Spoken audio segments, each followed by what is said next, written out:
I want my boys to always be well taken care of. And, I want to make sure that people are trained.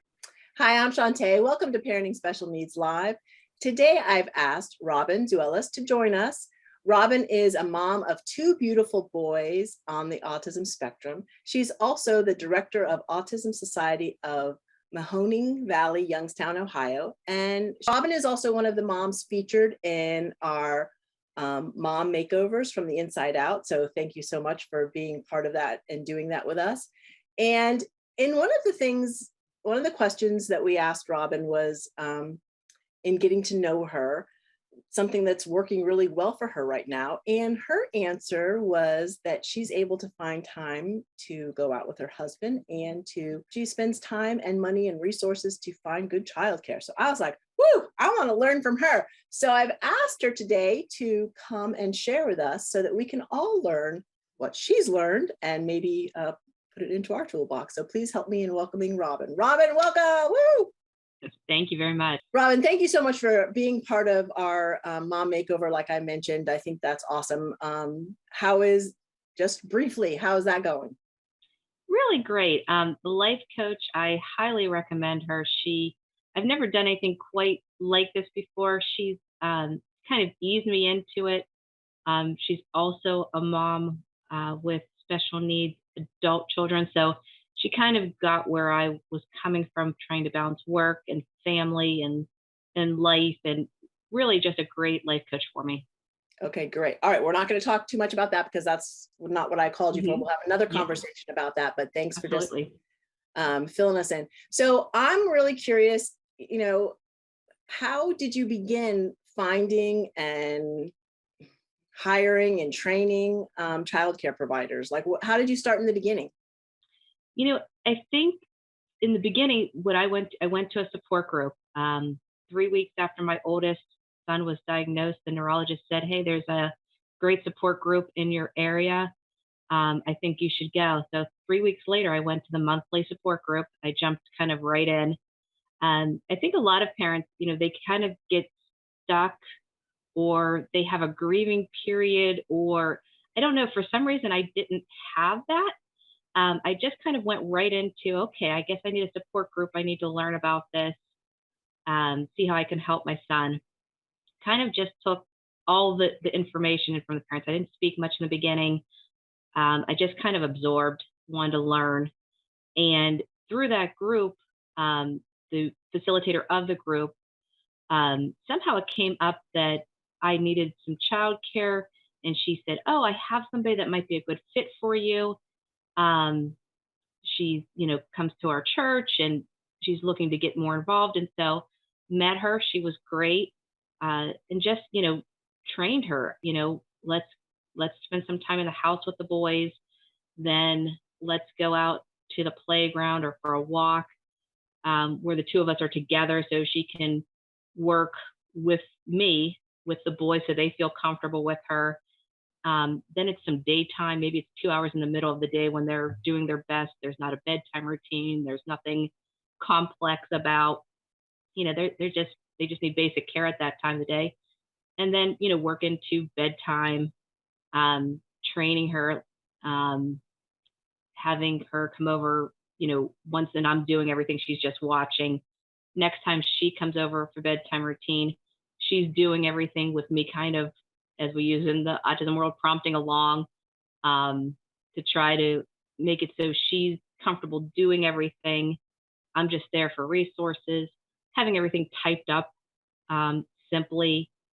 At 8:30, we start with this kid with, their supplements and their wind down and whatever we're doing for that child, when to start bath time for each. Um, just kind of making it comfortable for them and comfortable for me, so I don't have anxiety leaving them, and them feeling comfortable, like, "Oh, I got this."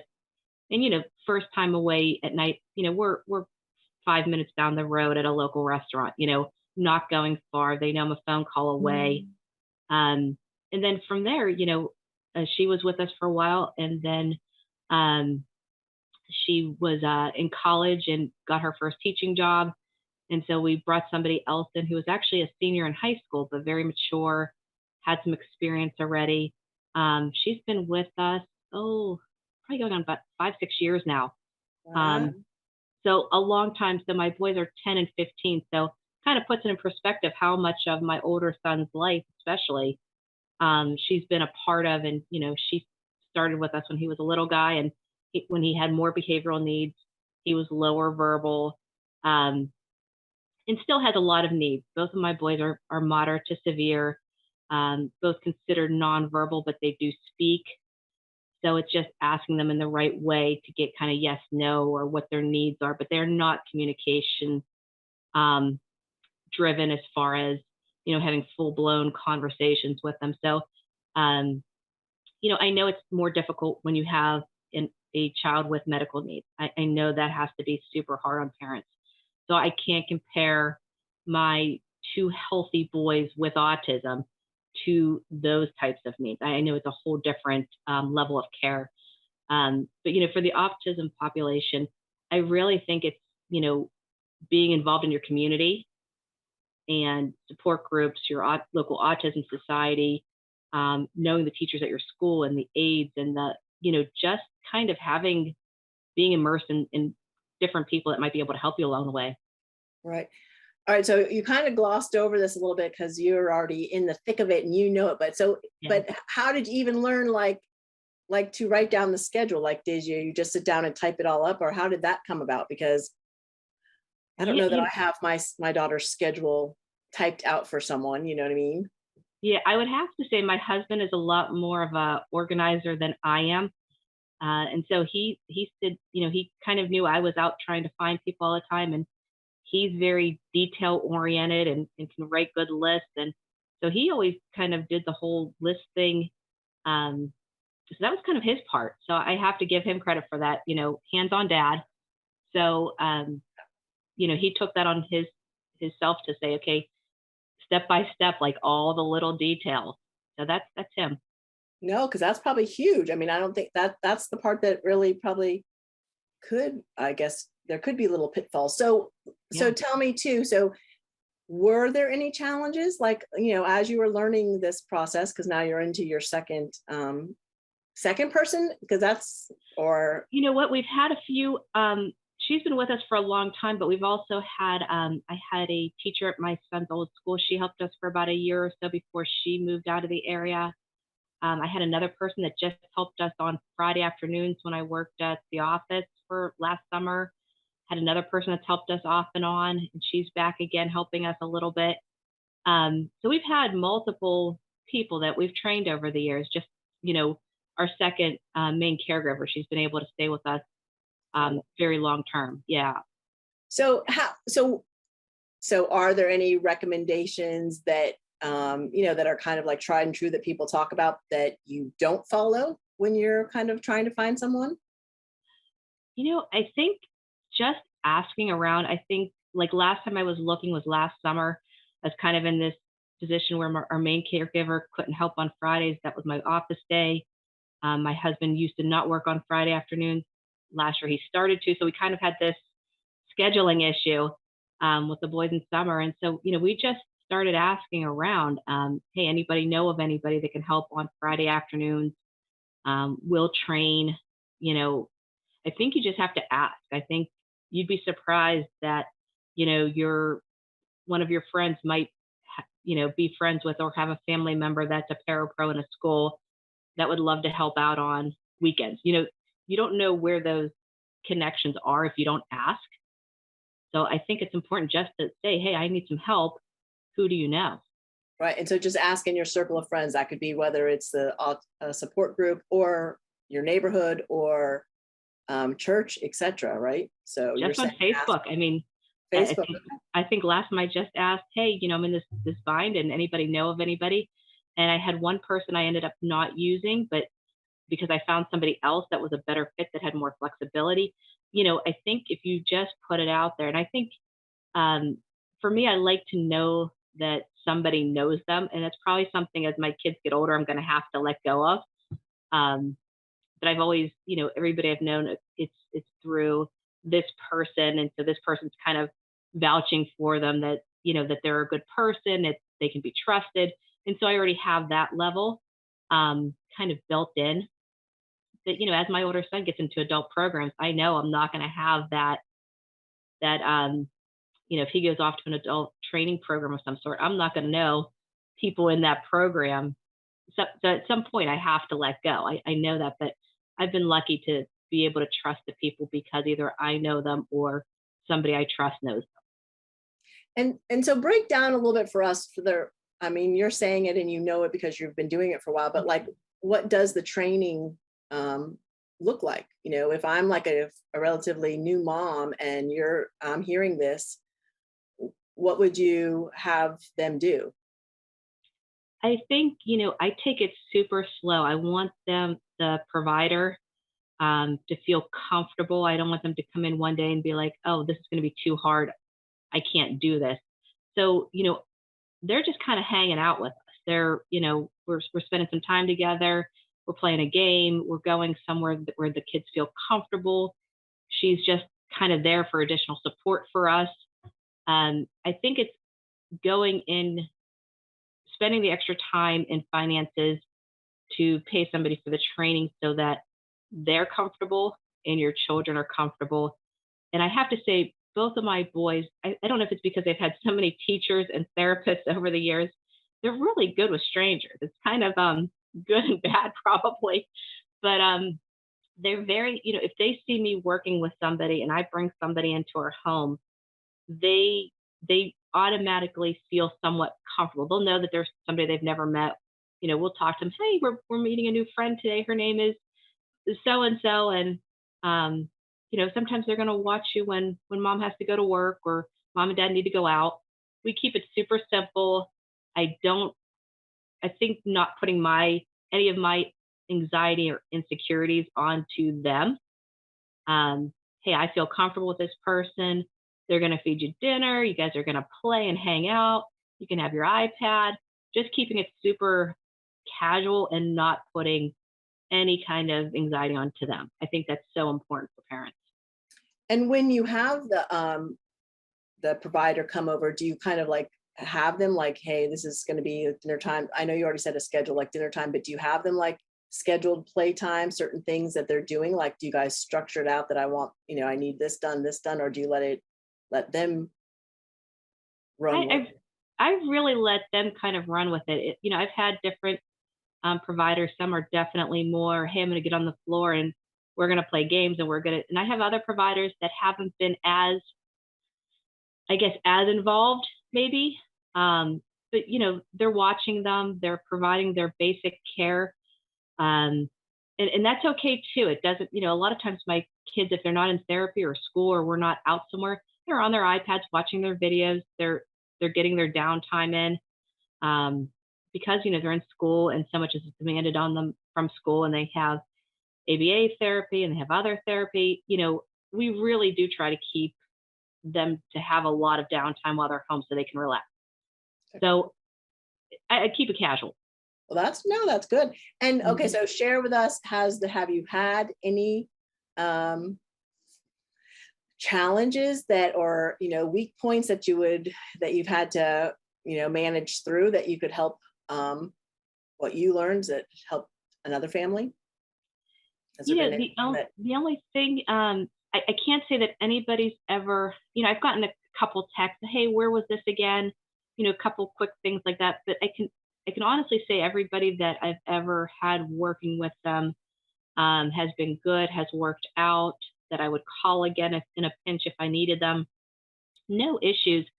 I think that, we've been blessed with having some long-term caregivers, and we've had some that, just for summer on Fridays or just for a year for a couple date nights. I think you train them and you're appreciative of the time they can give. But if they move away or they take a job that's more demanding and they can no longer, you have to be able to just kind of, well, thank you for letting me know. Thanks for all your help. Let me know if you get more time in your schedule or you move back or whatever the situation is, letting them know that it's okay that you're leaving us for now. But if things change, we'd be happy to have you come back. So, it's hard not to get attached to some of your caregivers.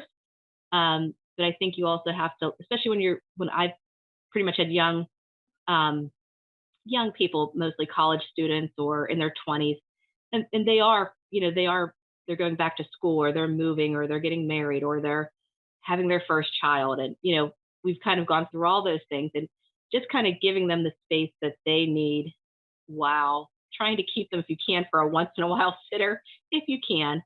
But, maybe it's been your every Friday night sitter forever, and now they can't be. Hey, well, once in a while, are you able to fill in if needed? Absolutely. And they're happy to, maybe not give you as much time, but they still can help at times. So So, flexibility.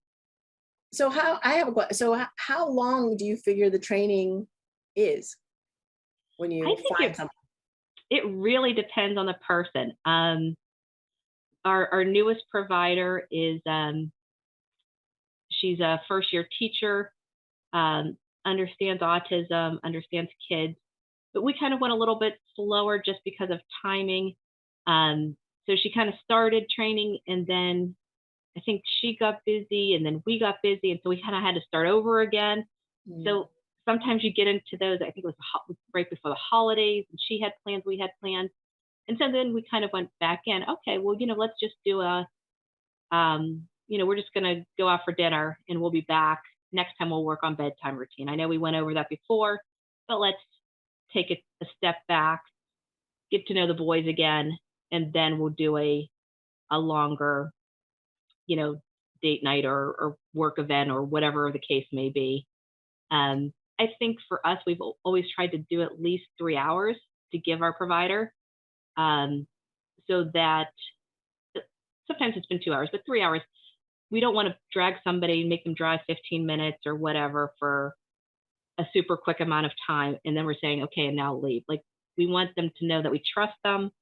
We want to make sure that they're being able to be paid. If they're giving up their night or their afternoon, we want to make sure that they're being compensated for it.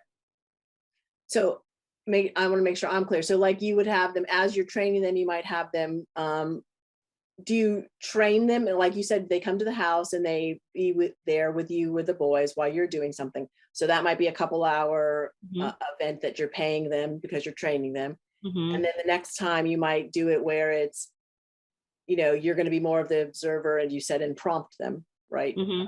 The next time, but it's still a chunk of time so that it's worth their time. Correct. And then the third time you might go out, and Mm-hmm. they're in charge of, so a couple of steps. Okay. Yeah. Wow. I think you have to fill out, I think it depends on the kids and their needs. And I think it depends on how comfortable you feel with the individual. Oh, they have this. Like, I can take this quicker, or we're going to need to spend some more time on it. I just think that I've never set like a timeline with them. Okay, first we're going to do this, and then we're going to do this, and third time you're definitely going to do the whole bedtime routine and have it down, right? No, we keep it. We go with how they're feeling and how we're feeling. And then, so communication is open between them, quite a bit between you and them. And so Absolutely. it's comfortable. Yes. Okay. Well, great. All right. Well, any suggestion you have for families that may be looking to hire? I mean, summer's coming. People need lots of things. So hiring and training and hire, train. finding people. Get involved. I've met so many people. My older son was in a social skills kind of group, and one of the young facilitators there was our second person that we hired that's been with us forever. So I think if you're involved in things like, sports for your kids, or activities, or therapy, or different camps, those are your people that's your built-in base. So, be involved, get your kids involved in different things so that you have that respite support for your spouse or your partner, or to get out with friends. Yeah, no, I think that's great. Well, I can't thank you enough. I'm excited. I feel like I have at least a little roadmap. Did you, I'm just asking this off the cuff. Did you learn this? Like, did someone share this with you? Like how to do this? Or did you just, hey, this is what you should do? I mean, how did you know to? I just, I want my boys to always be well taken care of. And, I want to make sure that people are trained. I think maybe because I've owned a small business for 20 plus years, and I've always worked for small businesses, I think training is so important so that people feel comfortable doing their job. And If they're comfortable, then the kids are comfortable and you're comfortable. I just think it must come from the small business world. I don't know where else it came from, but I just want everyone to be happy and excited to work with my kids and to come over and help me as a family, but also happy to spend time with them. No, that's awesome. And I think you're right. I mean, learning, but that's great. Well, I can't thank you enough for joining us today and sharing. And I'm excited to get to talk to you at another time Great. as we learn more about what's happening with the makeover from the inside out. Excited to hear about that. But Great. thank you for sharing these great tips. And thank you all for joining us today. And in case no one has told you, you are doing a great job. It's hard work, but be good to you. And we'll talk to you next week. Bye.